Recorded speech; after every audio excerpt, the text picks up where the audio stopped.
제2장. 위험한 시대에는 언제나 그리고 각별할 정도로 호의와 안전의 시기가 존재한다. 봉건 시대에는 특히 그러했다. 당시의 예법은 전쟁을 인류의 가장 주된 그리고 가장 가치 있는 직업으로 정해두었기에 평화나 혹은 휴전의 기간은 전사들에게 매우 귀하게 여겨졌고 찰나에 불과하기에 더욱 소중했다. 오늘 싸운 적과 내일 아침 다시 피비린내 나는 대립을 하게 될지도 모르는 상황에서 영원한 적개심을 품는 것은 무의미한 일이었다. 그 시대와 상황은 격렬한 감정을 쏟아낼 여지가 너무나 많았기에 특별히 서로 반목하거나 개인적인 원한을 떠올리지 않는 한 전사들은 무인으로서 허용된 짧은 평화의 교류를 서로의 사회 속에서 즐겁게 누렸다. 종교적 차이, 아니 십자가의 추종자와 초승달의 추종자들이 서로에게 품었던 광신적인 열정조차도 고결한 전사들에게는 자연스러운 감정, 특히 기사도 정신에 의해 많이 누그러졌다. 이 강력한 기사도 정신은 점차 기독교도들로부터 그들의 철천 지원수인 스페인과 팔레스타인의 사라센들에게까지 퍼져나갔다. 사실 후자는 더 이상 한 손에 칼을, 다른 손에는 코란을 들고 메카 예언자의 신앙을 거부하는 모든 이에게 죽음이나 이슬람 신앙 혹은 기껏해야 노예 생활과 조공을 강요하며 아라비아 사막 중심부에서 터져나온 광신적인 야만인들이 아니었다. 그러한 양자택일은 전쟁에 서툰 그리스인이나 시리아인들에게나 강요할 수 있었을 뿐이다.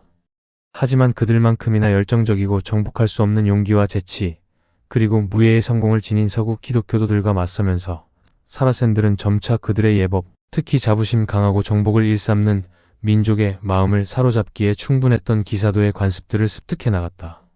그들에게도 토너먼트와 기사도 경기가 있었고 기사나 그와 유사한 계급도 존재했다. 무엇보다도 사라센들은 그들의 약속을 철저히 지켰는데 이는 때때로 더 나은 종교를 가졌다고 자부하는 이들을 부끄럽게 만들 정도였다. 국가적이든 개인적이든 그들의 휴전은 신실하게 지켜졌다.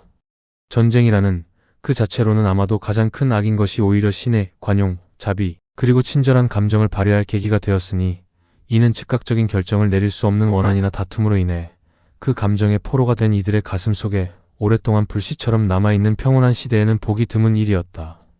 전쟁의 공포를 누그러뜨리는 이러한 온화한 감정의 영향 아래 방금 전까지 서로를 파멸시키기 위해 최선을 다했던 기독교도와 사라세는 웅크린 표범의 기사가 가고자 했던 그러나 날렵하고 위험한 적에게 가로막혔던 야자수샘을 향해 천천히 말을 달렸다. 둘은 한동안 각자의 생각에 잠겨 자칫하면 한쪽 혹은 양쪽 모두에게 치명적일 뻔했던 전투 이후에 숨을 고르고 있었고 그들의 훌륭한 말들 역시 휴식의 시간을 즐기는 듯했다. 그러나 사라센의 말은 훨씬 더 격렬하고 광범위한 움직임을 강요받았음에도 불구하고 유럽 기사의 군마보다 피로를 덜 느낀 듯했다. 유럽 기사의 말은 아직도 땀으로 끈적였으나 고귀한 아라비아 말의 몸은 평온한 움직임의 시간 동안 완전히 말라 있었고 콧비어 말 한 장 덮개에 묻은 거품 자국만이 남아 있었다. 기독교도의 말은 자신의 갑옷과 기수의 무게로 무겁게 눌려있는 데다 그가 밟고 있는 느슨한 흙 때문에 더욱 힘들어했고 결국 기사는 안장에서 내려 발목까지 푹 빠지는 흙먼지 속으로 말을 끌고 가야 했다. 그곳은 태양에 타서 고운 모래보다 더 다루기 힘든 물질로 변해 있었다. 기사는 자신도 갑옷을 입은 채 쇠사슬 신발을 신고 푹신한 지면을 걸을 때마다 발이 푹푹 빠지는 수고를 감내하며 충성스러운 말에게 휴식을 주었다. 당신 말이 맞소. 사라센이 휴전이 합의된 이후 처음으로 입을 열었다. 당신의 튼튼한 말은 대접받을 자격이 있소. 하지만 왜 사막에서 걸음마다 대추야자 나무 뿌리만큼 깊이 발이 빠지는 그런 동물을 타고 다니는 거요? 당신 말이 맞소 사라센. 기독교 기사가 이교도가 자신의 애마를 비판하는 말투가 마음에 들지 않은 듯 대답했다. 당신의 지식과 관찰에 따르면 그렇겠지. 하지만 내 훌륭한 말은 이미 고국에서 우리 뒤에 펼쳐진 저 호수만큼이나 넓은 호수를 발굽 위로 털 하나 젖지 않고 건너온 적이 있어. 사라센은 예법이 허용하는 한도 내에서 최대한의 놀라움을 표현하며 그를 쳐다보았는데 그것은 위 10수를 덮은 넓고 숨 많은 코수염을 거의 알아볼 수 없을 만큼 살짝 비웃는 듯한 미소로 나타났을 뿐이었다. 옳은 말씀이요. 그가 즉시 평소의 고요한 침착함을 되찾으며 말했다. 프랑크족의 말을 들으면 우화를 듣는 것 같군. 그대는 예의가 없구려 불신자여. 십자군이 답했다. 기사 자기를 받은 자의 말을 의심하다니. 그대가 악의가 아니라 무지해서 하는 말이라 생각지 않았다면 우리의 휴전은 시작되기도 전에 끝났을 것이오. 내가 500명의 기병 중 한 명으로서 완벽한 사슬 갑옷을 입고 수정처럼 단단하고 유리보다 10배는 덜 깨지는 물 위를 달렸다고 그래 수마일을 달렸다고 말할 때 내가 거짓말을 한다고 생각하는 거요. 무슨 말을 하려는 거요? 이슬람교도가 답했다. 당신이 가리키는 저 내륙의 바다는 특별히 신의 저주를 받아 그 파도 위에 가라앉는 것이 아무것도 없고 오히려 그것들을 밀어내어 가장자리로 던져버리는 것으로 유명하오. 하지만 사해든 지구를 둘러싼 7개의 바다든 홍해가 파라오와 그의 군대의 진격을 허용하지 않았듯이 그 어떤 바다도 표면 위에서 말의 발굽을 견디지는 못하오. 그대의 지식으로는 그 말이 맞소, 사라센. 기독교 기사가 말했다. 하지만 믿어주시오. 나는 내 방식대로 거짓을 말하는 게 아니오. 이 기후에서는 열기가 땅을 물처럼 불안정하게 만들지만 내 고향의 추위는 종종 물 자체를 바위처럼 단단한 물질로 바꾸어 놓지. 이제 이야기는 그만합시다. 별빛과 달빛의 반짝이는 겨울 호수의 고요하고 맑고 푸른 빛을 생각하면 우리가 숨쉬는 공기마저 7번 달궈진 화로의 증기처럼 느껴지는 이 타오르는 사막의 공포가 더해질 뿐이니까. 사라세는 그를 주의 깊게 바라보았는데 마치 그에게는 신비롭거나 거짓으로 들렸을 그 말들의 의미를 파악하려는 듯했다. 마침내 그는 새로운 동료의 말을 어떻게 받아들일지 결정한 듯했다. 당신들은 웃기를 좋아하는 민족이로군. 그가 말했다. 불가능한 일을 이야기하고 절대 일어나지 않은 일을 전하며 자신과 타인을 즐겁게 하는군. 당신은 인간의 능력을 넘어서는 무용담을 계보하는 것을 유의이자 오락으로 여기는 프랑스의 기사 중 하나겠지. 계보, 프랑스 기사들 사이에서 유행하던 일종의 스포츠로 가장 낭만적인 허풍을 누가 더 잘 떠는지 겨루는 것이었다. 스카티시에서도 이 동사와 그 의미가 남아있다. 당신의 말에 깃든 특권을 감히 논하는 것은 옳지 않겠지. 당신에게는 진실보다 허풍이 더 자연스러우니까. 나는 그들의 땅 사람도 그들의 방식도 아니오.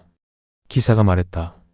그대가 잘 말했듯 그들은 감히 시도하지 못할 것을 혹은 시도하더라도 완성할 수 없는 것을 계보하곤 하지.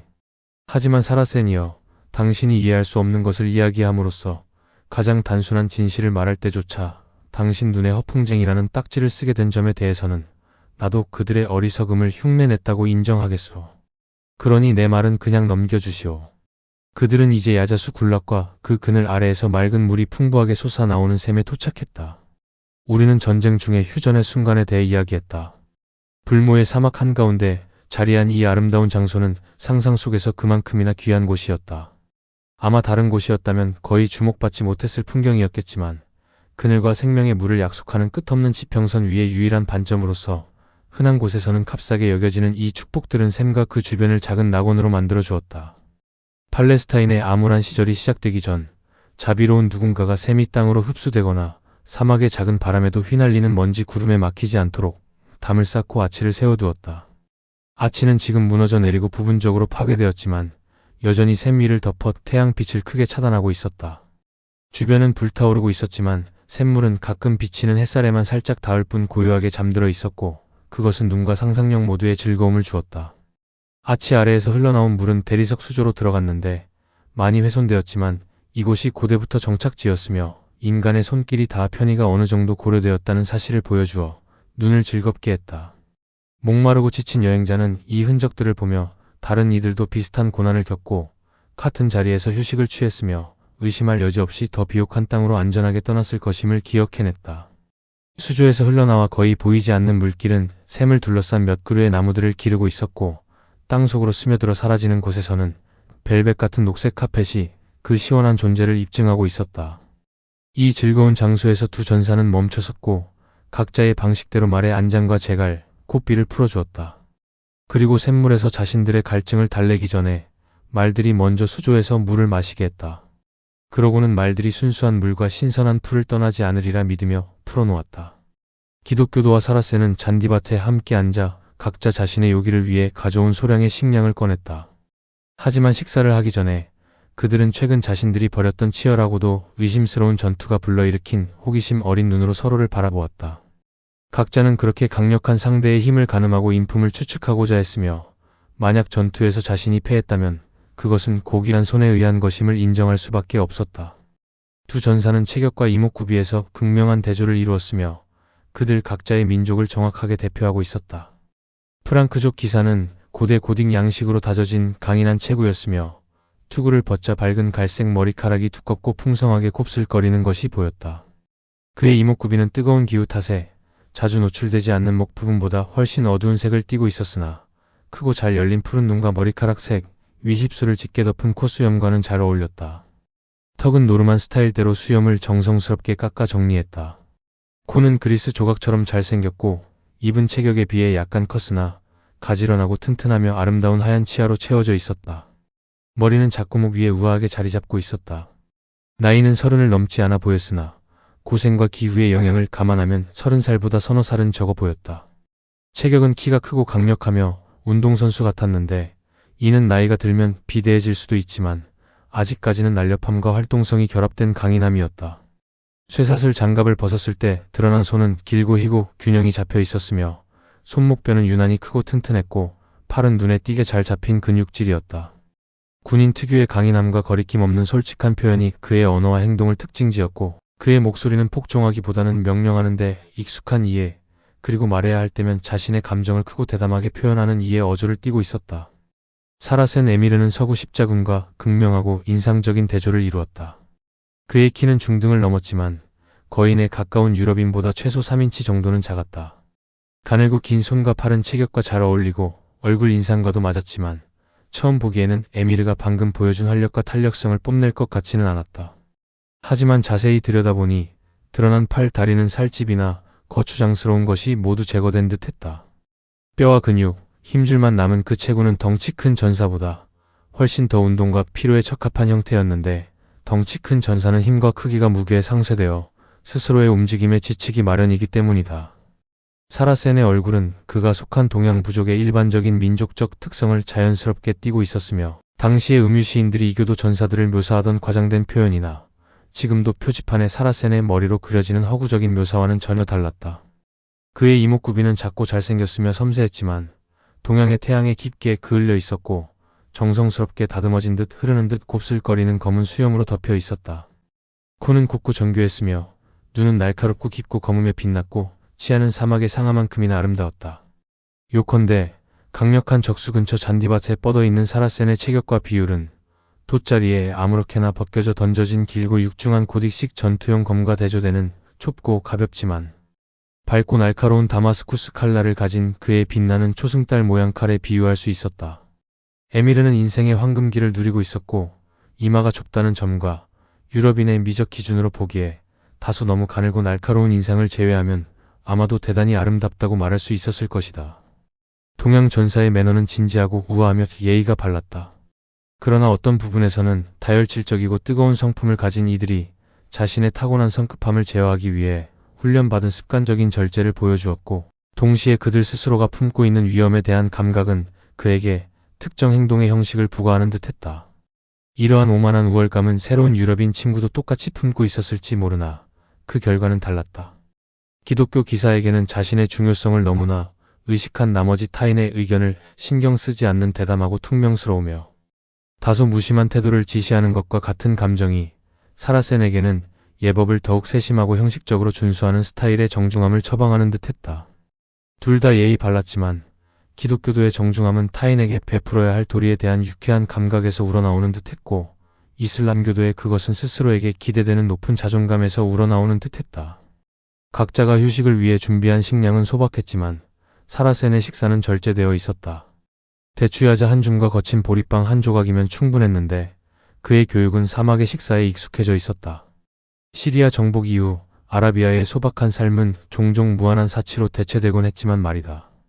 그들이 휴식을 취하는 사랑스러운 셈에서 몇 모금 마시는 것이 그의 식사의 마무리였다.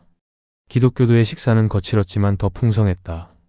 이슬람교도가 혐오하는 말린 돼지고기가 식사의 주를 이루었고 가죽 부대에서 나온 그의 음료에는 순수한 물보다 나은 무언가가 들어있었다. 그는 사라센이 단순한 신체적 기능을 수행하는데 보여주기에는 부적절하다고 여길 정도로 식욕을 더 드러내며 마시고 먹었다. 의심할 여지 없이 이 교도의 추종자로서 서로에 대해 품은 은밀한 경멸은 그들의 식단과 매너의 뚜렷한 차이로 인해 상당히 증폭되었다. 그러나 각자는 상대방 팔의 무게를 경험했고 대담한 싸움이 만들어낸 상호 존중은 다른 사소한 고려사항들을 억누르기에 충분했다. 그럼에도 사라센은 기독교도의 행동과 매너에서 마음에 들지 않는 점을 지적하지 않을 수 없었다. 자신의 식사가 끝난 후에도 기사의 만찬이 오랫동안 계속되는 식욕을 잠시 침묵 속에서 지켜본 뒤 그가 입을 열었다. 용감한 나자렛 사람이여, 인간처럼 싸울 수 있는 자가 개나 늑대처럼 먹는 것이 합당한가? 믿음이 없는 유대인조차도 당신이 낙원의 나무에서 따온 과일인 양 맛있게 먹는 그 음식을 보면 몸서리칠 것이요. 용감한 사라센이여. 기독교도가 예상치 못한 비난에 다소 놀라 고개를 들며 대답했다. 알아두시오. 나는 유대인들에게 금지된 것을 먹음으로써 기독교도의 자유를 행사하는 것이요. 그들은 스스로를 모세의 낡은 율법 아래 속박되어 있다고 생각하니까. 사라센이여, 우리가 하는 행동에는 더 나은 근거가 있다는 것을 알아두시오. 아베 마리아. 감사할 뿐이요. 그리고 그는 동료의 거부감을 무시하려는 듯 짧은 라틴어 기도를 긴 가죽 부대의 술로 마무리했다. 그것 또한 당신들이 자유의 일부라고 부르는군. 사라센이 말했다. 짐승처럼 먹는 것처럼 짐승들도 거부하는 독한 술을 마심으로써 당신 스스로를 짐승 같은 상태로 타락시키는군. 어리석은 사라센, 잘 들어라. 기독교도가 주저없이 반박했다. 그대는 당신의 아버지 이스마엘의 신성 모독으로 하나님의 선물을 모독하고 있어. 포도의 즙은 지혜롭게 사용하는 자에게 주어지는 것이니 그것은 수고한 후 인간의 마음을 즐겁게 하고 병들었을 때 원기를 회복시키며 슬플 때 위로를 주오. 그것을 그렇게 즐기는 자는 일용할 양식에 감사하듯이 와인잔에 대해서도 신께 감사할 수 있어. 하늘의 선물을 남용하는 자는 당신의 금욕 속의 바보보다 취함 속에서 더 큰 바보가 아니오. 사라센의 날카로운 눈이 이 비꼬는 말에 번뜩였고 그의 손은 단검 손잡이를 더듬었다. 하지만 그것은 순간적인 생각이었을 뿐 상대해야 할 강력한 전사에 대한 기억과 아직도 사지와 혈관에 박동하는 치열한 격투의 여운에 밀려 사라졌다. 그는 지금 상황에서 더 편리한 대화로 다툼을 이어가는 것에 만족하기로 했다. 당신의 말은? 그가 말했다. 오 나자렛 사람이여, 당신의 무지가 연민을 불러일으키지 않았다면 분노를 샀을 것이오. 모스크 문 앞에서 구걸하는 그 누구보다 눈먼 그대여, 당신이 자랑하는 그 자유가 인간의 행복과 가정의 가장 소중한 것 안에서조차 억제되고 있다는 것을 모르는가? 당신이 법을 따른다면 아프든 건강하든 다산이든 불임이든 식탁과 침실에 평안과 기쁨을 가져오든 아우성과 다툼을 가져오든 단 한 명의 배우자와 결혼해야 하지 않는가? 이것은 나자렛 사람이여, 나는 정말로 노예제라고 부르겠소. 반면 신실한 자들에게 예언자는 지상에서 우리 아버지 아브라함과 인류의 가장 지혜로운 솔로몬의 가부장적인 특권을 허락하셨으니 이곳에서 우리 마음대로 아름다운 여인들을 대를 이어 누리게 하셨고 무덤 너머에는 낙원의 검은 눈을 가진 후리들을 주셨소. 나를 가장 존경하게 하는 하늘에 그분의 이름을 걸고. 기독교도가 말했다. 그리고 내가 지상에서 가장 숭배하는 그녀의 이름을 걸고 맹세하건대 당신은 눈 멀고 길을 잃은 이교도일 뿐이오. 당신 손가락에 낀 그 다이아몬드 인장, 당신은 그것을 의심할 여지 없이 엄청난 가치가 있다고 여기지 않소? 발소라와 바그다드도 이와 같은 것을 보여줄 수 없소. 사라센이 대답했다. 하지만 그것이 우리 목적에 무슨 소용이 있단 말이오? 많소. 프랑크족 기사가 답했다. 당신 스스로도 인정하게 될 것이오. 내 전투용 도끼를 가져와 그 돌을 20조각으로 박살내보시오. 각 조각이 원래의 보석만큼 가치가 있을까? 아니면 모두 합쳐야 그 가치의 10분의 1이라도 될까? 어린아이 같은 질문이군. 사라센이 대답했다. 그런 돌의 파편들은 전체 보석의 수백 분의 1도 되지 않을 거요. 사라센. 기독교 전사가 답했다. 진정한 기사가 오직 한 명의 아름답고 신실한 여인에게 맹세하는 사랑은 완전한 보석이오. 당신이 노예 아내들과 반쯤 결혼한 노예들에게 뿌리는 애정은 박살난 다이아몬드의 반짝이는 파편만큼이나 가치가 없소. 거룩한 가발을 걸고. 에미르가 말했다. 당신은 쇠사슬을 금사슬인 양 껴안고 있는 미친놈이군. 더 자세히 보시오. 내 이 반지는 이 작고 빛나는 보석들이 인장을 에워싸고 장식하지 않았다면 그 아름다움의 절반을 잃었을 것이오. 중앙의 다이아몬드는 남자여, 견고하고 온전하며 그 가치는 오직 그 자신에게 달렸지. 그리고 이 작은 보석들의 원은 여인들이오. 그들은 남자의 광채를 빌려 쓰고 남자는 그것을 자신의 즐거움이나 편의에 가장 적합하게 나누어 준다오. 인장에서 중앙의 돌을 빼내 보시오. 다이아몬드 자체는 여전히 가치가 있지만 작은 보석들은 상대적으로 별 가치가 없지. 이것이 당신 우화의 진정한 의미요. 시인 만수르가 말하지 않았나? 태양이 비치지 않으면 물줄기가 더 이상 반짝이지 않듯이 여인에게 아름다움과 고움을 주는 것은 남자의 총애이다. 사라센. 십자군이 답했다. 당신은 군인의 사랑을 받을 가치가 있는 여인을 한 번도 본 적 없는 사람처럼 말하는군. 믿어주시오. 당신이 유럽의 여인들을 볼 수 있다면 하늘 다음으로 우리 기사단이 충성과 헌신을 맹세하는 여인들 말이오. 당신은 당신의 하렘을 구성하는 그 불쌍하고 감각적인 노예들을 영원히 혐오하게 될 것이오. 우리 숙녀들의 아름다움은 창끝을 날카롭게 하고 칼날을 예리하게 하오. 그들의 말은 우리의 법이오. 램프에 불이 붙지 않으면 빛을 낼 수 없듯이 애정의 연인이 없는 기사는 무용담으로 자신을 증명할 수 없소. 서구 전사들 사이에 이런 관계에 대해 들은 적이 있어. 에미르가 말했다. 그리고 당신들이 빈 무덤을 차지하려고 여기까지 오게 만드는 그 관계의 동반 증상 중 하나라고 늘 여겨왔지. 하지만 내가 만난 프랑크족들이 그들 여인의 아름다움을 하도 높이 칭송하기에 그런 용감한 전사들을 자신의 즐거움을 위한 도구로 바꿀 수 있는 매력이 도대체 무엇인지 내 눈으로 직접 보고 싶군. 용감한 사라센. 기사가 말했다. 만약 내가 성묘를 향한 순례길이 아니었다면 안전을 보장하고 당신을 영국 리처드의 진영으로 안내하는 것을 자랑으로 삼았을 것이오. 그는 고귀한 적에게 경의를 표하는 법을 누구보다 잘 아는 사람이니까. 비록 내가 가난하고 수행원도 없지만 당신이나 당신 같은 이에게 안전뿐만 아니라 존경과 예우를 확보해줄 관심사는 있어. 그곳에서 당신은 프랑스와 영국의 가장 아름다운 미녀들이 만든 작은 원을 보게 될 것인데 그 빛은 당신의 다이아몬드 광산이 가진 광채보다 만 배는 더 찬란할 것이오. 카바에 초석을 걸고 사라센이 말했다. 당신이 지금의 목적을 미룬다면 나는 당신의 초대를 기꺼이 받아들이겠소. 믿어주시오. 용감한 나자렛 사람이여. 당신 동족의 진영으로 말머리를 돌리는 것이 당신 자신에게 더 좋을 것이오. 통행증 없이 예루살렘으로 가는 것은 목숨을 고의로 내던지는 짓일 뿐이니까. 통행증이 있어. 기사가 양피지를 내밀며 대답했다. 살라딘의 손과 인장이 찍힌 것이오. 사라센은 이집트와 시리아의 유명한 술탄의 인장과 필적임을 알아보고 땅에 머리를 숙였다. 그는 종이를 깊은 존경심으로 입 맞춘 뒤 이마에 댔다가 기독교인에게 돌려주며 말했다. 경솔한 프랑크족이여, 우리가 만났을 때 이것을 내게 보여주지 않았으니 당신은 당신 자신의 혈육과 나에게 죄를 지은 것이오. 당신이 창을 겨누고 다가왔잖소. 기사가 말했다. 사라센 무리가 나를 공격했다면 술탄의 통행증을 보여주는 것이 내 명예에 합당했겠지만 한 명에게는 아니오. 하지만 한 명이면. 사라센이 오만하게 말했다. 당신의 여행을 방해하기에는 충분했지. 맞소, 용감한 이슬람교도여. 기독교도가 대답했다. 하지만 당신 같은 이는 드물지. 그런 매들은 무리를 지어 날지 않소. 만약 그렇다 해도 수적으로 한 명을 공격하지는 않지. 당신은 우리를 공정하게 대하는군. 유럽인의 앞선 자랑에 담긴 멸시를 느꼈던 사라센이 이 칭찬에 확실히 만족하며 말했다. 우리로부터 당신은 아무런 해를 입지 않았을 것이오. 하지만 왕 중의 왕의 보호를 받는 당신을 죽이지 못한 것은 내게 다행이었군. 만약 그랬다면 밧줄이나 칼이 그러한 죄를 정당하게 복수했으리라는 것은 확실하니까. 그 영향력이 내게 유효하다니 기쁘군. 기사가 말했다. 이 길은 약탈 기회 외에는 아무것도 고려하지 않는 도적 부족들로 들끓는다고 들었으니까. 그 말은 사실이요, 용감한 기독교도여. 사라센이 말했다.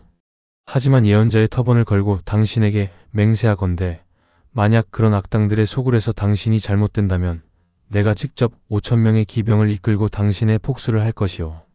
그들의 남자는 모두 죽이고 여자들은 다마스쿠스에서 500마일 이내에서는 그 부족의 이름을 다시는 듣지 못하도록 먼 곳으로 노예로 보낼 것이오. 그들의 마을 터전을 소금으로 밭을 갈아버릴 것이며 그 이후로는 그곳에 어떤 살아있는 것도 거주하지 못하게 할 것이오. 고귀한 에미르여, 당신이 스스로에게 지운 그 수고가 나보다 다른 더 중요한 사람을 위한 복수였으면 좋겠소. 기사가 대답했다. 하지만 내 서원은 하늘에 기록되었으니 선이든 악이든 오늘 저녁 내가 쉴 곳으로 가는 길을 알려주는 신세를 져야겠소. 그곳은 사라센이 말했다. 내 아버지의 검은 천막 아래여야 할 것이오. 오늘 밤은. 기독교도가 대답했다. 이 황야에 살며 하나님의 봉사에 평생을 바치는 거룩한 사람 엔가디의 테오도리크와 기도와 참회 속에 보내야 하오. 적어도 그곳까지 안전하게 데려다 주겠소. 사라센이 말했다. 그건 나에게 즐거운 호의가 될 것이오. 하지만 그건 좋은 신부님의 미래의 안전을 위태롭게 할지도 모르오. 당신 부족의 잔인한 손은 주님의 종들의 피로 붉게 물들어왔으니 우리가 이곳에 판과 매일, 검과 창을 들고 온 것은 성묘로 가는 길을 열고 이 약속과 기적의 땅에 여전히 거주하는 선택받은 성인들과 은둔자들을 보호하기 위해서니까. 나자렛 사람이여. 이슬람교도가 말했다. 이 점에 있어서 그리스인과 시리아인들은 우리를 많이 모함했어.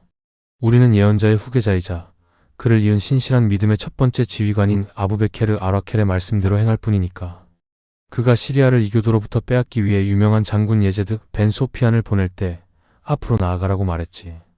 전투에서는 인간답게 행동하되 노인, 병자, 여자, 아이들을 죽이지 마라. 땅을 낭비하지 말고 곡식이나 과실수를 파괴하지 마라. 그것들은 알라의 선물이니라.